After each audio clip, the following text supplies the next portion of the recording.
Hello, people of YouTube. My name is Steve Gray. Thank you for watching. Today we are talking about the Les Paul Supreme, or should I say, not the Les Paul Supreme, the Gibson ES Supreme.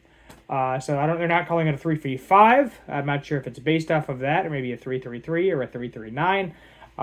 But we have some cool specs. One spec that slightly annoys me.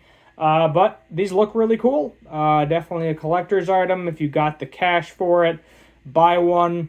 Never gig it unless you're rich and feel like it. Put it in a case, play it for a while here and there. And then in 10 years, you'll probably get a lot more money for it when they stop making these things. So the world's most versatile guitar just became even more versatile. The Gibson ES Supreme adds full body burst finishes and flexible switching to the firm's classic semi-hollow build. Yeah, so I bet you the switching, if it's anything like the originals where there's a bunch of push-pulls, it was probably a pain in the butt if you don't have a back plate on this thing. So that's probably part of that cost too. So the Gibson, much loved ES335 has been given a fancy new outfit. We've already seen the Les Paul and the SG Supreme, and now Gibson has announced the ES Supreme. So the triumvirate. Oh, okay. We're gonna learn a word today. So let's word of the day is however you pronounce this. Triumvirate. Triumvirate. We're using some big words today. So the a group of three men holding power. Okay. So kind of like three generals or something. The current Supreme range sits under the Gibson Modern as opposed to traditional collection and stretches the classic formulas by offering luxurious aesthetic touches, AAA maple tops, advanced electronics circuitry. As such, like its predecessors, the ES Supreme has a AAA maple top, pair of USA burst buckers, Rhythm Pro and Lead Pros, options to coil split each humbucker via the pair of push-pull pots. So there we go, we got a nice blue one. I don't know what the heck that is, maybe like an ocean burst. That just looks like maybe a seafoam green type of deal, and then cherry sunburst. Looks like three colors. So again, as the SG and Supremes, Gibson has pulled out all of the stops when it comes to the upgraded aesthetics, including gold hardware, slooper split mother of block pearl inlays, and Supreme chandelier headstock inlay based on the 1940 rediscovered design, Gibson Archive. Similar to an array of contemporary yet serious eye-catching finishes, most notably seafoam green. Okay, I was right with that one. Blueberry burst. That is not blueberry burst. Where's the purple? There's no purple in that. What, are they changing Blueberry Burst now? That would suck if they were. I'd call that Ocean Burst. Not a bad color, but I wouldn't call that Blueberry Burst. Alongside the more conservative Bourbon Burst.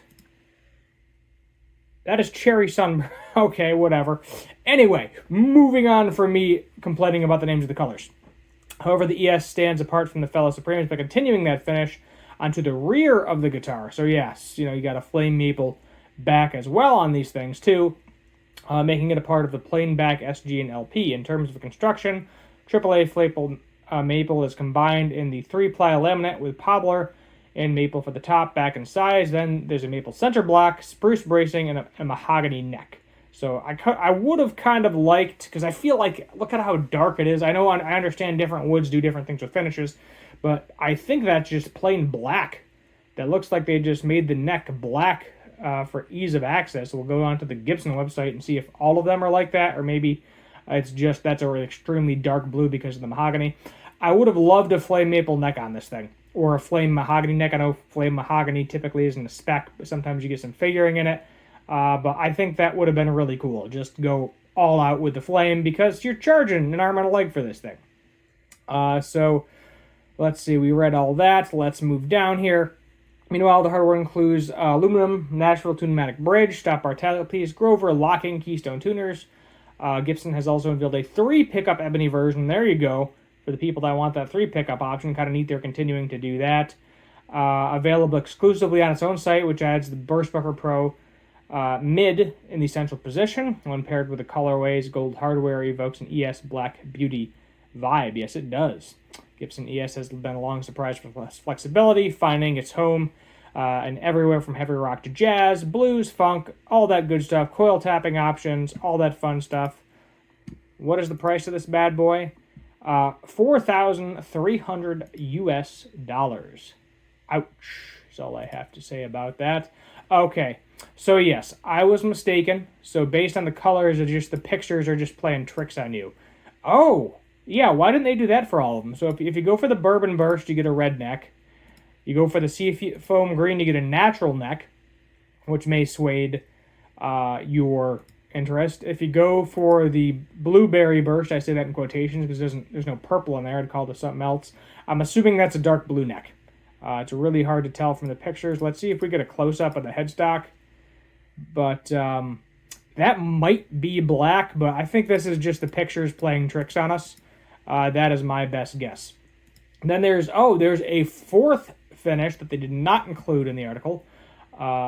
Exclusive royal tan. So I guess there's an exclusive royal tan color. That's pretty neat.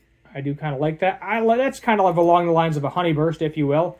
Looks like they're going with maybe a dark cherry on the back. Let's go ahead and see the pictures here.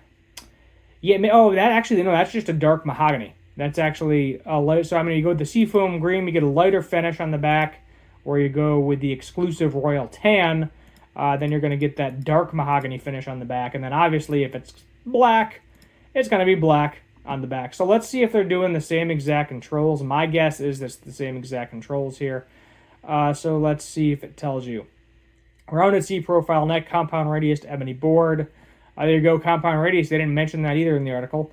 Additional push-pull volumes for coil tapping the burst bucker. That's Rhythm Pro, Burst Bucker Lead Pro. Ebony 3 pickup exclusive adds Burst Bucker Pro MIDI for a wider range of tones. Let's see if does it specify the electronics. 2 push-pull coil taps, 2 tone. This one might not have the one. Yeah, this is a little bit different. So this one, it seems like it does not have the third push-pull on it, where it acts as a true bypass, meaning, it cuts everything out of the circuit besides the bridge humbucker. It would appear that this is not doing that. I'll go back to the 2 pickup version to see if that is doing the same thing. Yeah, it looks like it's the same electronics for everything. So it's probably going to have, when there's 3 pickups, I think it's neck, middle, and bridge, and then just the bridge. I believe that's the traditional Gibson wiring for these. And then I think the price of these is all the same. Yeah. So essentially, you're trading, if you go for the black option, the Black Beauty, you're trading your flame maple top for a third humbucker, and then they're just pricing it the same. I think they did that with both the SG and the Les Paul. Honestly, if you could afford all 3 of them, they might continue this too. It would not surprise me if they continued this with the other shapes.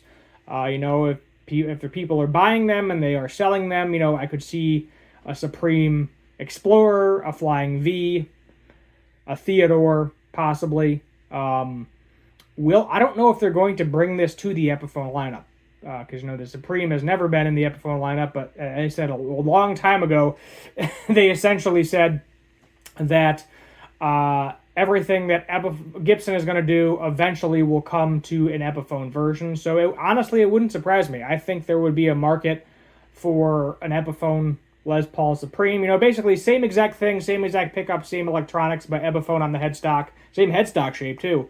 Epiphone on the headstock. And then what's the abalone I think they're doing for these? Let's see if we can get a close-up of the headstock. No, mother of pearl, my mistake. I believe that's just a fancier mother of pearl. Had a lot of color to it, so it almost looked like abalone to me.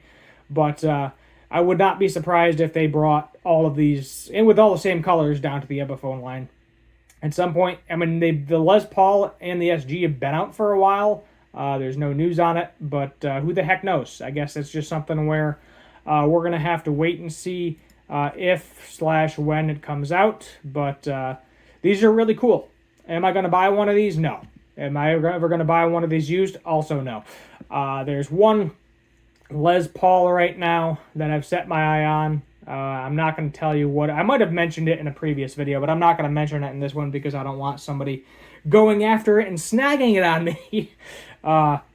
Sometimes you mention a guitar in a video, somebody looks it up, they want it, and they buy it when you were looking at the same exact guitar. And it doesn't pan out for you because you just lost your dream guitar. But one of them, I'll give you one of them. There's two. I'll tell you what. It is a Les Paul. They're both Les Pauls, but I'm not going to tell you which one. One, I would like an R9 at some point in time. I know I can never realistically afford, unless I get rich, one day an actual 59. I'd like to play a 59 or a 60 burst one day, maybe if I get the chance. One day I'll go to Norman's Rare Guitars or one of those rare guitar shops if they have one, and see if they'll allow me to play it. But this is not on my list of things that I really, really want.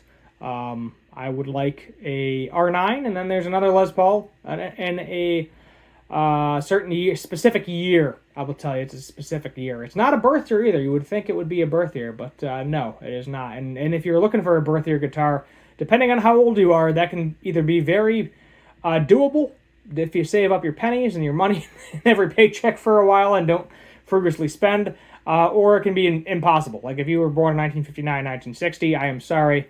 The chance of you owning one of those, unless you are a very wealthy person, is slim to none. But I'll leave it at that. Cool guitars overall. Would love to see them. Would love to play them.